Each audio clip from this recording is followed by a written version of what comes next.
Hi guys, तो आज हम बात करने जा रहे हैं अनहाइजीनिक वर्किंग इन्वायरमेंट।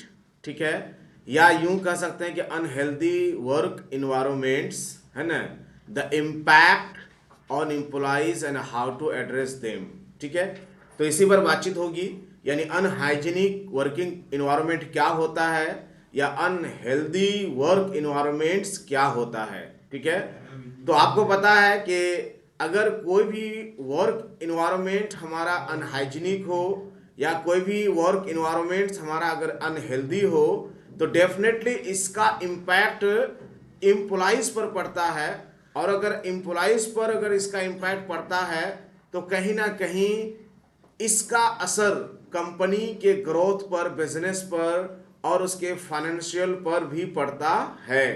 तो आज हम लोग इसी पर हम लोग आज बातचीत करेंगे कि अनहाइजीनिक वर्किंग एनवायरनमेंट क्या होता है, या अनहेल्दी वर्क एनवायरनमेंट्स क्या होता है, और इसका असर जो है एम्प्लॉइज पर किस तरह से पड़ता है, और कैसे उनको एड्रेस करना चाहिए। तो सबसे पहले हम एक समराइज आपको देते हैं कि work environments play a crucial role in employees well being, productivity and overall happiness. Unfortunately, not all workplaces are healthy, leading to issues such as physical and mental health problems, low job satisfaction, high turnover rates, and reduced productivity. तो कहना ये चाहते हैं कि work place का जो environments होता है, इनका बहुत ही अहम रोल होता है एम्प्लॉयज़ के ऊपर। ठीक है, कि एम्प्लॉयज़ अच्छे से रहें, वेल बीइंग का मतलब अच्छा रहे। और जब वर्कर्स हमारे अच्छे रहेंगे तो डेफिनेटली प्रोडक्टिविटी हमारा क्या होगा, बहुत ज़्यादा अच्छा होगा। और ओवरऑल क्या होंगे, वर्कर हमारे खुश रहेंगे। जब वर्कर हमारे अच्छे रहेंगे तो वर्कर क्या रहेंगे, खुश रहेंगे। और जब खुश वर्कर रहेंगे तो डेफिनेटली जो प्रोडक्टिविटी लेवल होता है वो हमारा क्या होगा, हाई होगा और बढ़ेगा।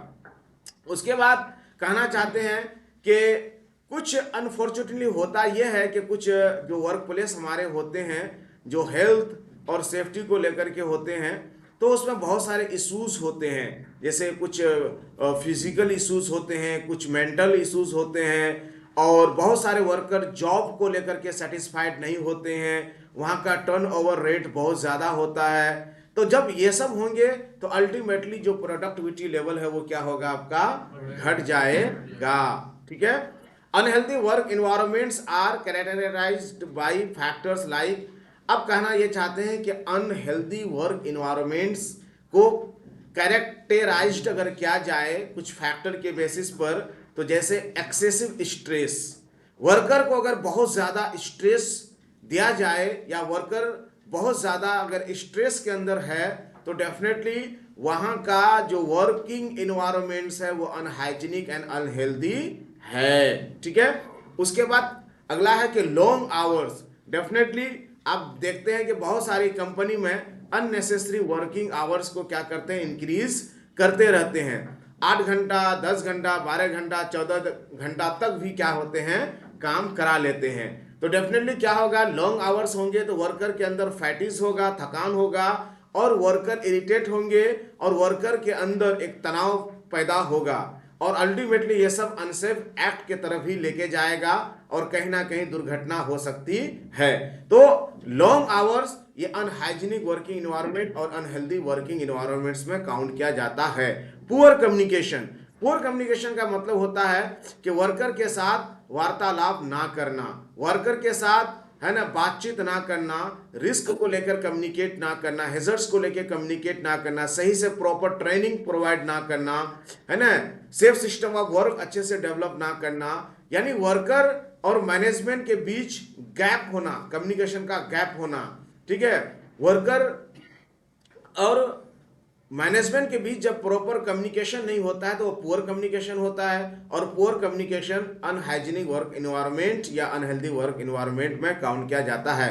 हरासमेंट। कभी कभी वर्करों को प्रताड़ना भी की जाती है कि अगर तुम ये काम नहीं करोगे, अगर तुम ऐसे नहीं करोगे, इतना देर तक अगर तुम काम नहीं करोगे तो तुमको जॉब से हटा दिया जाएगा, तुमको काम से हटा दिया जाएगा, तुम्हारी सैलरी काट दी जाएगी, तुमको सैलरी समय पर नहीं दिया जाएगा, तुम क्या कर लोगे।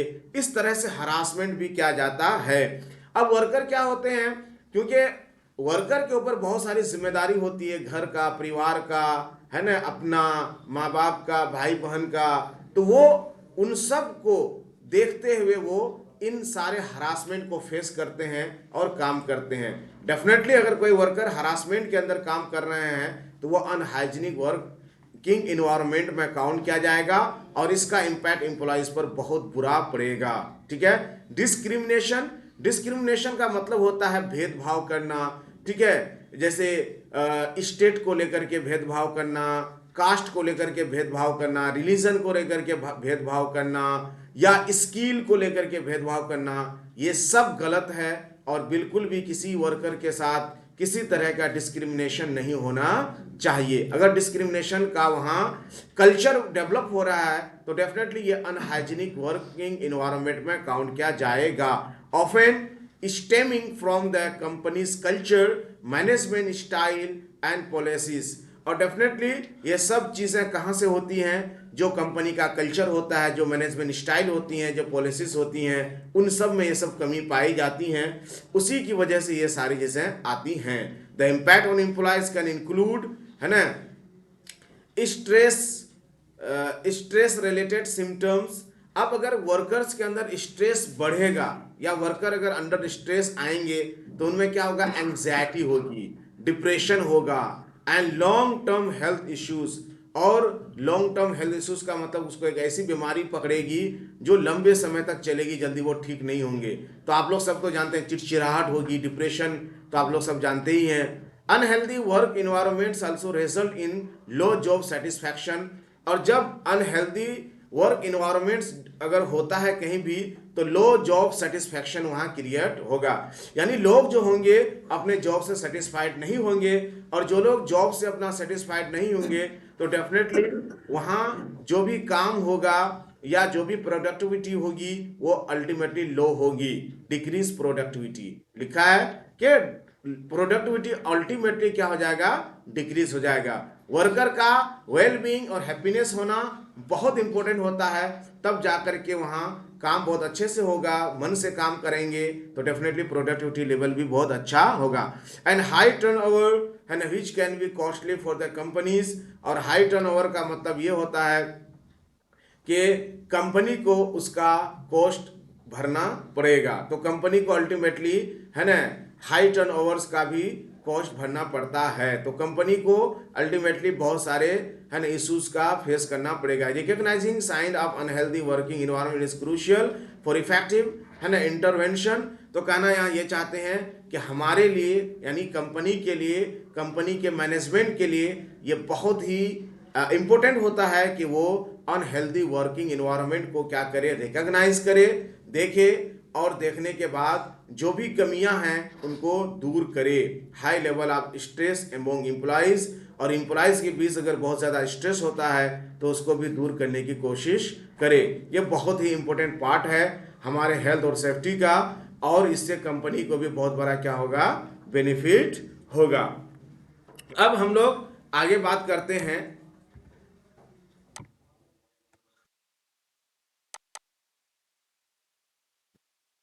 उसके सिम्टम्स। जैसा कि अभी हम आपको एक्सप्लेन किए हैं, तो और भी कुछ सिम्टम्स हैं जो अनहेल्दी और, है ना, अनहाइजीनिक वर्किंग इन्वायरमेंट्स में काउंट किया जाता है। जैसे प्रेजेंस ऑफ टॉक्सिक। टॉक्सिक अगर कहीं वर्किंग इन्वायरमेंट में पाया जाता है, टॉक्सिक आप जानते हैं कि जहरीला गैस वगैरह है, ठीक है, तो ये भी अनहाइजीनिक में काउंट किया जाता है। हाई टेम्परेचर का होना यह भी अनहाइजीनिक माना जाता है। एक्सेसिव नॉइज, आप सबको पता है बहुत ज़्यादा अगर आवाज़ वहाँ क्रिएट हो रहा है मशीन के थ्रू या किसी भी वर्क के थ्रू, तो ये भी अनहाइजीनिक वर्किंग, है ना, इन्वायरमेंट में काउंट किया जाता है। एमिशन ऑफ रेडिएशन, रेडिएशन निकल रहा है, ठीक है। तो देखिए ये सब है तो अनहाइजीनिक, लेकिन अगर टॉक्सिक है तो टॉक्सिक के बचने के लिए जो हमको पीपी चाहिए वो हमको लेना बहुत ज़रूरी है। अगर नहीं लेते हैं तो इट मीन्स के अनहाइजीनिक है। हाई टेम्परेचर है, टेम्परेचर बस से बचने के लिए जो हमको पीपी चाहिए या जो भी प्रोविज़न वहाँ हमको लागू करना चाहिए, अगर वो लागू नहीं करते हैं तो ये आपका अनहाइजीनिक है। एक्सेसिव नॉइस हो रहा है, तो एक्सेसिव नॉइस से बचने के लिए हमको क्या, एयर मफ और एयर प्लग का यूज़ करना पड़ता है। तो अगर नहीं यूज किया जा रहा है तो ये अनहाइजीनिक है। इमिशन ऑफ रेडिएशन, कहीं से रेडिएशन निकल रहा है लेकिन एंटी रेडिएशन का अगर आप प्रयोग नहीं कर रहे हैं, ठीक है, तो इसका मतलब यह है कि वहां अनहाइजीनिक है ना वर्किंग इन्वायरमेंट है। इम्प्रॉपर लाइटिंग, आपको पता है कि इम्प्रॉपर लाइटिंग यानी लाइटिंग का कमी होना क्या कहलाता है, अनसेफ कंडीशन, ठीक है। और लाइट का प्रॉपर ना होना ये कहीं ना कहीं एक्सीडेंट को क्या करता है, बुलाता है। तो ये भी हमारा क्या है, है ना, हाइजीनिक वर्किंग कंडीशन में शुमार किया जाता है। इम्प्रॉपर वेंटिलेशन, वेंटिलेशन का प्रॉपर होना बहुत ही जरूरी होता है। अगर प्रॉपर वेंटिलेशन नहीं है तो डेफिनेटली वो क्या कहलाएगा, अनहाइजीनिक वर्किंग कंडीशन कहलाएगा।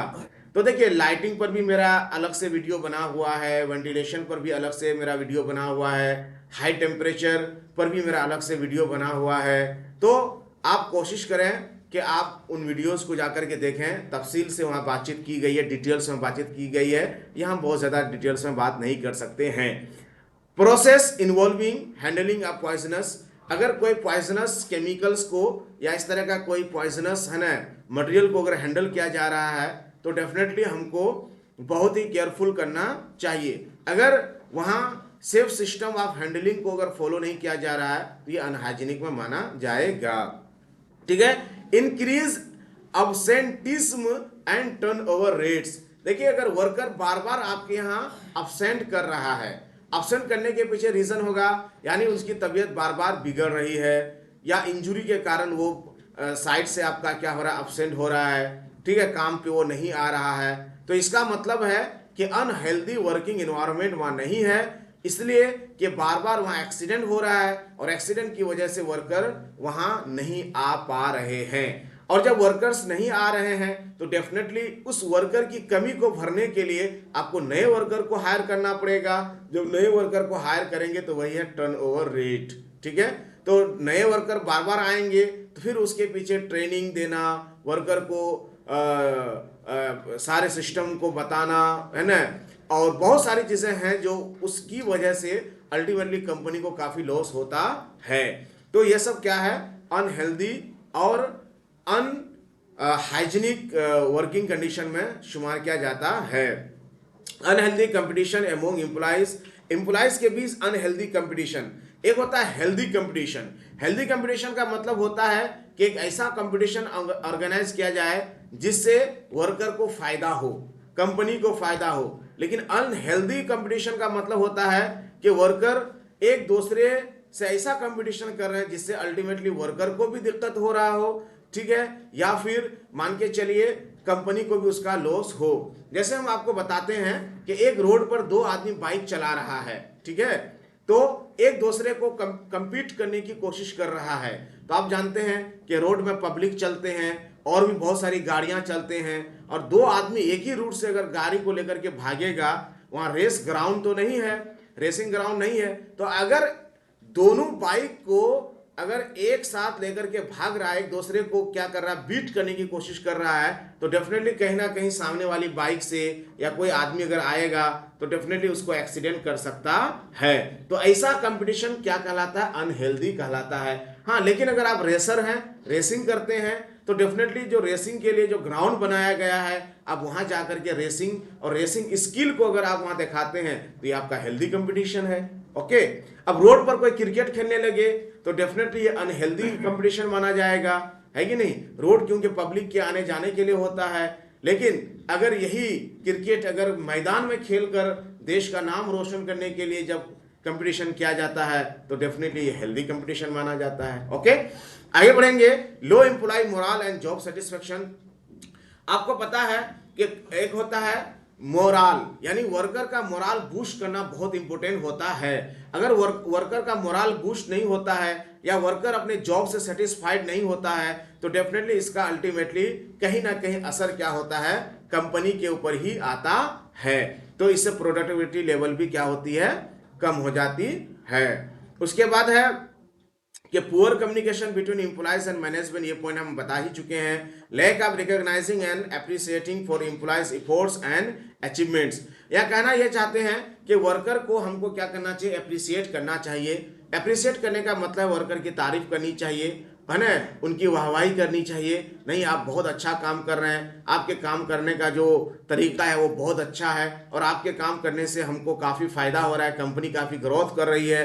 तो इससे वर्कर को जो मनोबल होता है ना, वो क्या होता है, खुश होता है, बूस्ट होता है। तो अप्रिशिएटिंग करना बहुत ज़रूरी होता है। सपोज आप एक बहादुरी का काम करके कहीं आ रहे हैं और वहां आपको कोई अप्रिशिएट नहीं कर रहा है, डेफिनेटली आपका मन क्या होता है, दिल क्या होता है, टूट जाता है। इसीलिए वर्कर को समय समय पर अप्रिशिएट करना और वर्कर का जो भी एफर्ट्स होता है और उसका जो अचीवमेंट्स होता है उसको लेकर के उसकी प्रशंसा करना भी बहुत ज़रूरी होता है। इससे वर्कर का मोराल क्या होता है, बूस्ट होता है। Micro management and lack of trust in employees, तो कहना चाहते हैं कि माइक्रो मैनेजमेंट यानी मैनेजमेंट जो है ना उतना ढंग से प्रॉपर काम ना करना, ठीक है। हाँ, तो और lack of trust in employees पे ट्रस्ट यानी भरोसा ना करना, तो ये भी एक अनहेल्दी वर्किंग इन्वायरमेंट माना जाता है। हमको कहीं ना कहीं वर्कर पर ट्रस्ट करना चाहिए, बिलीव करना चाहिए कि हाँ, जो भी हमारे वर्कर्स हैं कॉम्पिटेंट हैं, स्किल्ड हैं, वो जो भी काम कर रहे हैं अच्छे से कर रहे हैं, वो कंपनी के लिए बहुत ही पॉजिटिव, है ना, थिंकिंग रखते हैं। तो डेफिनेटली ये हमारा कहीं ना कहीं कंपनी की प्रोडक्टिविटी लेवल को क्या करेगा, वो इम्प्रूव करेगा। हेल्थ और सेफ्टी सिस्टम को भी वो क्या करेगा, इम्प्रूव करेगा। डिस्क्रिमिनेशन, हरासमेंट, ये भी पॉइंट अभी आप लोगों को हम बता चुके हैं, ठीक है। लेकिन कहना ये चाहते हैं कि अगर आप ये सारे सिस्टम्स को अगर आप देखते हैं तो आपको बिल्कुल भी इग्नोर नहीं करना चाहिए ऐसे सिचुएशन को। हमें चाहिए कि हम ऐसे अनहेल्दी वर्क इन्वायरमेंट को क्या करें, एड्रेस करें। और इसके बहुत सारे क्या होते हैं, है ना, फैक्टर्स होते हैं जिसे हमें कंसीडर करना भी बहुत ज़रूरी होता है। चलिए, तो अनहेल्दी वर्किंग इन्वायरमेंट्स या हाइजीनिक वर्किंग इन्वायरमेंट्स को हम कैसे एड्रेस करेंगे, उसको कैसे सुधारेंगे, कैसे हम बेहतर बनाएंगे, चलिए उस पर हम कुछ पॉइंट रखते हैं। पहला पॉइंट है ना, प्रायोरिटाइज एम्प्लॉय वेलबींग। कहना चाहते हैं कि हमारा जो सबसे बड़ा मोटो होना चाहिए, यानी कंपनी का, एम्प्लॉयर का, मैनेजमेंट का सबसे बड़ा जो मोटो होना चाहिए, सबसे ज्यादा जो प्राथमिकता देनी चाहिए, वो है आपका एम्प्लॉय का सही रहना, एम्प्लॉय का स्वस्थ रहना, उनका सेहतमंद रहना। इसीलिए हमारा ज्यादा फोकस क्या होना चाहिए कि ज्यादा से ज्यादा वर्कर हमारा वेल बीइंग रहे, वर्कर हमारा खुश रहे, हेल्दी रहे, स्वस्थ रहे। हमको ज्यादा से ज्यादा इनको प्रायोरिटाइज करना चाहिए, ना कि हमको बिजनेस को प्रायोरिटाइज करना चाहिए। इसलिए मैनेजमेंट की जिम्मेदारी होती है कि ज्यादा से ज्यादा, है ना, आप वर्कर के हेल्थ पर क्या करें, फोकस करें। और डेफिनेटली जब वर्कर आपका हेल्दी रहेंगे तो वो काम भी आपका अच्छे से करेंगे, वो खुश रहेंगे, तो अल्टीमेटली आपको उसका फायदा मिलेगा। जब वर्कर ही हेल्दी नहीं रहेंगे तो वो अच्छे से काम नहीं कर पाएंगे, तो अल्टीमेटली बिजनेस को नुकसान होगा। तो कुछ मैनेजमेंट ये करते हैं कि वो ज्यादा अपने बिजनेस को प्राथमिकता देते हैं, वर्कर के स्वास्थ्य को प्राथमिकता नहीं देते हैं। तो चाहिए कि हम एम्प्लॉइज की जो वेलबींग है उनको प्राथमिकता दें। अगला है encourage open communication. Encourage open communication का मतलब यह होता है कि वर्कर और मैनेजमेंट के बीच कम्युनिकेशन क्या होना चाहिए, ओपन होना चाहिए, ठीक है। यानी एम्प्लॉय को कभी भी ये ना लगे कि अगर हम कोई बात अगर मैनेजमेंट के सामने रखते हैं तो हमको डांट पड़ेगी या हमारी बात नहीं सुनी जाएगी। अल्टीमेटली वो ब्लेम कल्चर, हम पर ब्लेम कल्चर आप सुने ही हैं कि हम ही को दोषी ठहराएंगे, ऐसा नहीं होना चाहिए। तो ओपन कम्युनिकेशन का मतलब है कि अगर वर्कर आपके सामने किसी भी इश्यूज को लेकर के आते हैं, उनका कोई कंसर्न है उसको लेकर के आते हैं, तो डेफिनेटली चाहिए कि हम उसको सुने, उनकी फीडबैक लें और उनके फीडबैक के अकॉर्डिंग हम क्या करें, डिसीजन को भी तैयार करें और अपने हेल्थ और सेफ्टी पॉलिसी को भी तैयार करें। तो ये हमारा क्या करेगा, अनहेल्दी और अनहाइजीनिक वर्किंग इन्वायरमेंट को क्या करेगा, खत्म करेगा। उसके बाद है प्रोवाइड, है ना, रिकॉग्निशन एंड एप्रिसिएशन। ये बात अभी जस्ट हम बताए कि वर्कर कोई भी काम करता है, वर्कर के अंदर स्किल होती है, हर वर्कर अपने अंदर एक अलग स्किल रखता है। तो हर वर्कर का अलग अलग स्किल होने की वजह से वो अलग अलग काम को अलग अलग ढंग से करते हैं। तो डेफिनेटली उसके स्किल के अकॉर्डिंग हमको चाहिए कि हम क्या करें, उनका अप्रिशिएट करें, है ना, उनके परफॉर्मेंस को मोटिवेट करें। और डेफिनेटली जब उनके परफॉर्मेंस को आप मोटिवेट कीजिएगा तो उनका मोरल बूस्ट होगा और ये मोटिवेशन और उसके परफॉर्मेंस को और बेहतर करेगा। डेफिनेटली अगर आप मान के चलिए कोई अच्छा काम करते हैं और आपको अच्छे से मोटिवेट किया जाए तो डेफिनेटली नेक्स्ट टाइम और इससे आप बेहतर करने की सोचिएगा। अगला है develop a positive work culture. देखिए, एक होता है नेगेटिव वर्क कल्चर, एक होता है positive work culture.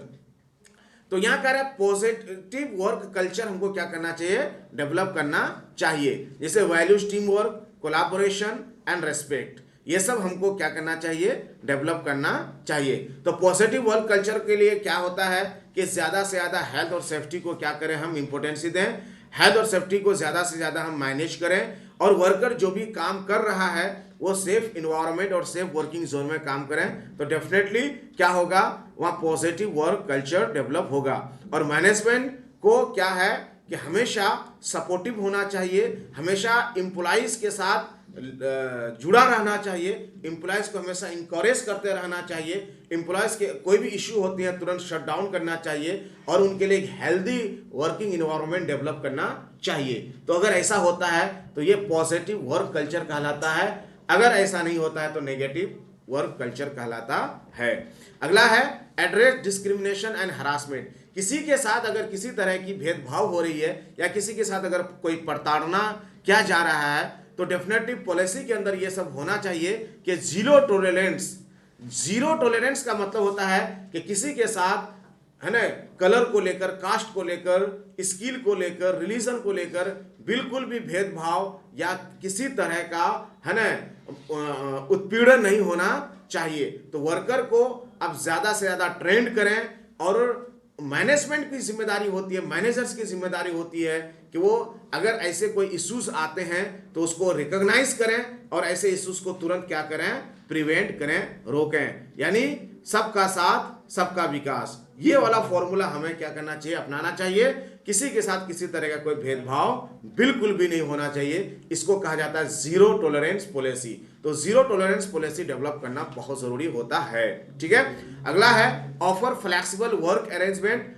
Offer flexible work arrangement का मतलब यह होता है कि वर्कर कभी कभी क्या होता है ना, कुछ काम कर सकता है, कुछ काम वो नहीं भी कर सकता है।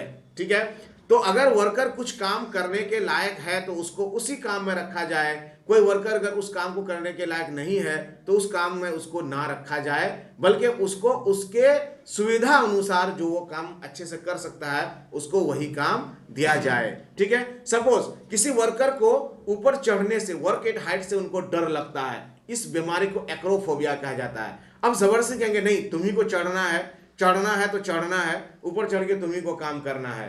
ठीक है, तो ये क्या होता है, फ्लेक्सिबल वर्क अरेंजमेंट नहीं होता। अगर उसको एक्रोफोबिया की दिक्कत है तो डेफिनेटली आप उसको ग्राउंड लेवल पे काम दीजिए, है ना, वर्क एट हाइट पे काम मत दीजिए। किसी को मान के चलिए पानी से डर लगता है, उसको हाइड्रोफोबिया कहा जाता है। ठीक है, तो आप जबरदस्ती कहिएगा कि नहीं तुमको जाना है, पानी में काम करना ही है, तो डेफिनेटली वो स्ट्रेस में आएगा, उनके अंदर एक डर होगा, भय होगा, और भय और डर के साथ जब वो काम करेगा तो कहीं ना कहीं एक्सीडेंट कर जाएगा।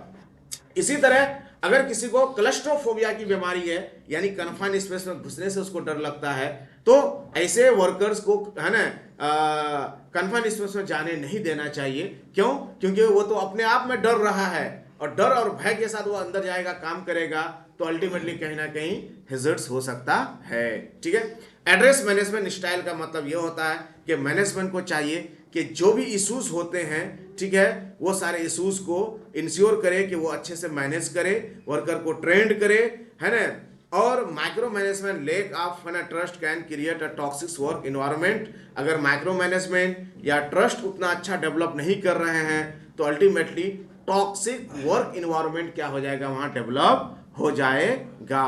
तो इससे बचने के लिए हमें चाहिए कि हम ज्यादा से ज्यादा हेल्दी और हाइजीनिक वर्क कंडीशन को क्या करें, डेवलप करें। Thank you so much for listening and